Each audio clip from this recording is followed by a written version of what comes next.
¿Alguna vez sentiste que la realidad se detenía para mirarte?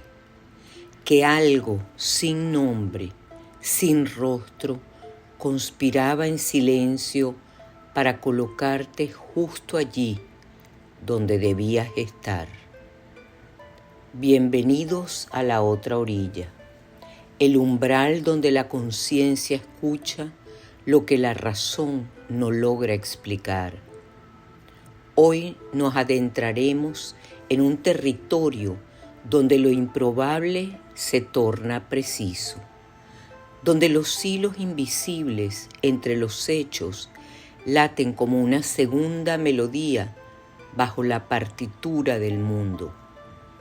Hoy hablaremos de la sincronicidad. Una palabra, un número, un lugar, aparecen como si el mundo se hubiese convertido en un espejo de tu mente. No es ilusión, no es simple coincidencia. Es un destello de sentido que irrumpe sin permiso y se planta frente a ti como una pregunta sin forma. Fue Carl Gustav Jung quien le dio nombre a este fenómeno. Inspirado por sus conversaciones con Albert Einstein, intuyó que el tiempo podría no ser absoluto, sino algo flexible, permeado por la conciencia. Fue una idea radical, peligrosa, pero el espíritu de Jung nunca se sintió cómodo en los límites. Entonces llegó Wolfgang Pauli, el físico, el visionario, Premio Nobel de Física en 1945. Entre ambos surgieron preguntas que ni la ciencia ni la psicología podían responder por separado.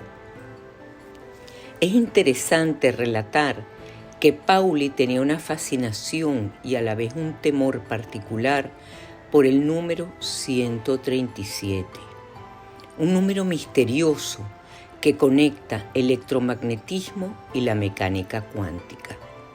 Sentía que ese número lo perseguía, marcando un umbral en su vida. Cuando enfermó, lo internaron en la habitación 137.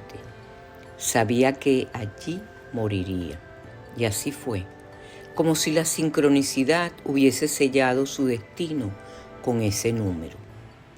Por otra parte, también estimo interesante transmitir que cada vez que Pauli se acercaba a un laboratorio, sucedían cosas extrañas.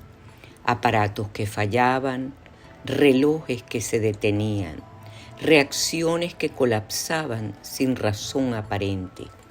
Los físicos comenzaron a registrar estos hechos y con el tiempo lo llamaron el efecto Pauli, una anomalía estadística que parecía escrita por la sincronicidad misma. Einstein, con su humor característico, dijo: si Pauli sigue visitando laboratorios, habrá que asegurarlos contra él. Jung encontró en las experiencias de Pauli un valor profundo y juntos exploraron y formularon el fenómeno de la sincronicidad. Jung consideraba que los aportes más significativos para comprender este fenómeno vendrían en el futuro más de la mecánica cuántica que desde la psicología. El psiquiatra suizo había comprendido que la conciencia podía afectar la materia, no de manera simbólica o metafórica, sino de manera literal, como el efecto placebo en el que la mente sana el cuerpo, o el nocebo, donde el miedo enferma sin razón física aparente. Y en ese punto es donde la historia se vuelve aún más interesante. Jung relató un caso que marcó a su paciente, una mujer culta, brillante, refinada, pero atrapada en una coraza racional que que le impedía entregarse al proceso terapéutico. Ella había soñado con un escarabajo dorado, un símbolo de transformación en la cultura egipcia. Mientras contaba su sueño, algo golpeó la ventana. Jung se levantó, abrió y en sus manos quedó un escarabajo real, una cetonia aurata de alas verdes y doradas, imposibles de hallar en esa época del año y en esa región suiza. Jung se lo mostró. La mujer palideció. Fue ese instante, no la interpretación, lo que quebró su coraza. La realidad misma había hablado el lenguaje del inconsciente y la transformación comenzó. Y yo también fui tocada por esas tramas que nadie escribe, pero que todos podemos leer si estamos atentos. Soñé con una esquina de Nueva York, calle 23 con la avenida 10.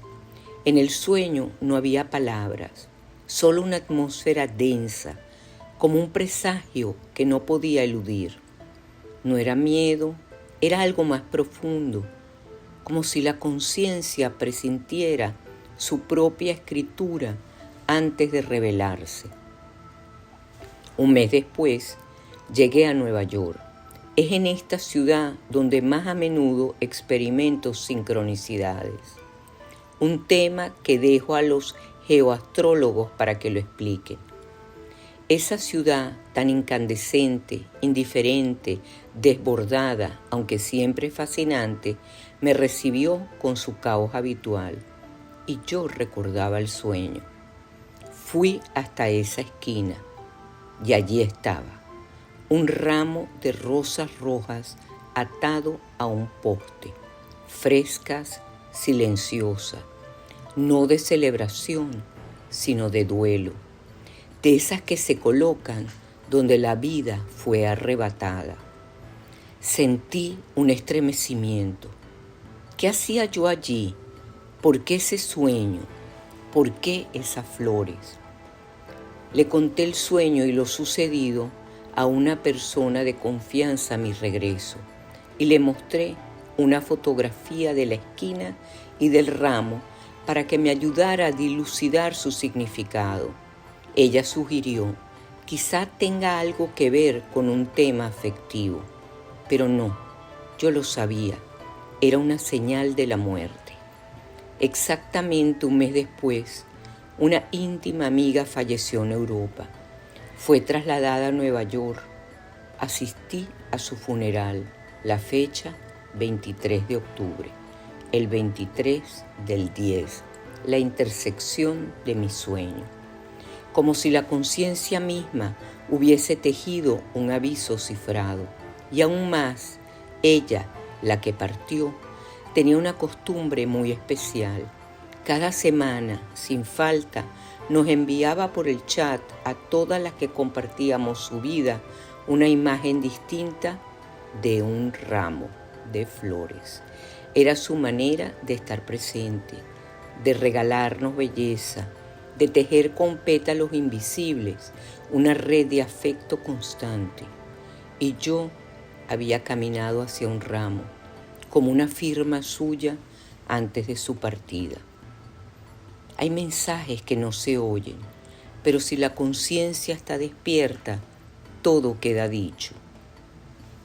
Preparaba un seminario para dictarlo en el Centro de Estudios Junguianos en Caracas. El tema, la alquimia de los colores. Dudaba si incluir a Newton como alquimista. Me preocupaba que no todos comprenderían o estuvieran dispuestos a aceptar esa faceta menos conocida de su obra.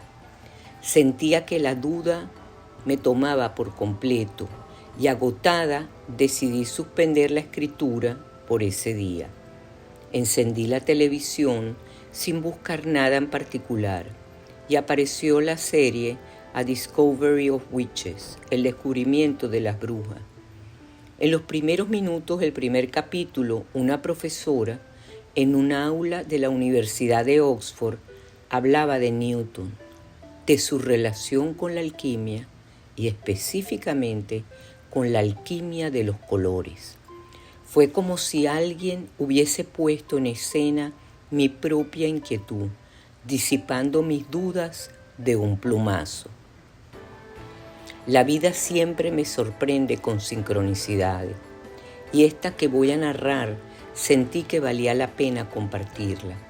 Nuevamente en Nueva York, aún envuelta en el duelo por mi madre, una noche encendí la televisión y apareció la película Love is Love. Una historia tejida por el hilo del amor. En la última escena, una hija reunía a 11 mujeres en un almuerzo para honrar la memoria de su madre ausente. Lloré. Al día siguiente caminé sin rumbo. Comenzó a llover suavemente y me refugié en un restaurante modesto en Chinatown, esperando, sin mayor expectativa, que la lluvia se disipara. Allí me encontré rodeada de un público variopinto, de distintas etnias y distintas edades, y fue entonces cuando una joven se levantó y con voz temblorosa anunció que aquel almuerzo era para reunir a quienes conocieron a su madre fallecida y compartir historias sobre ella. Era como si la película hubiese atravesado la pantalla para instalarse en mi vida y la realidad y la ficción se entrelazaran en un mismo hilo de asombro. Al salir comprendí, la conciencia no quiere teorías, quiere gestos. Esa noche escribí una carta a mi madre, encendí una vela, coloqué su foto, no pedí respuesta, solo presencia. Tal vez eso sea la sincronicidad, la conciencia respondiendo a otra conciencia, más allá del tiempo y del lenguaje. ¿Quién escribe estas coreografías? ¿Quién dibuja estas simetrías entre la pantalla y la vida? La sincronicidad no explica, no argumenta, no convence, simplemente aparece, como una grieta por donde el misterio respira, como un espejo que refleja lo innombrable. Y desde esa grieta nos asomamos, nos estremecemos y comprendemos que no somos solo testigos, somos parte de la trama. Cada mirada a tiempo, cada nombre repetido, cada escena doble, cada sueño realizado, todo es lenguaje, un idioma antiguo sin gramática ni diccionario, con una fuerza capaz de torcer la flecha del tiempo. Si logramos silenciar el ruido, quizá escuchemos lo que siempre estuvo allí, una voz que no habla, que se siente con la piel. Quizá la sincronicidad sea, como intuyó Borges, un guiño del destino, o como dijo Kundera, la forma en que lo incomprensible deja caer su lógica sobre nosotros. Y tal vez sea la manera en que Dios permanece invisible, pero cerca, muy cerca. Gracias por quedarte en esta orilla, donde el misterio no se clausura, se celebra con un latido que abraza la eternidad y nos recuerda que la vida misma es una sinfonía escrita por las estrellas. Nos reencontraremos pronto, desde el otro lado, donde la realidad y la conciencia al fin se reconocen. Y cuando no haya mapa, cuando no haya lógica, allí otra vez aparecerá la sincronicidad, ese poema que el universo escribe con tu aliento.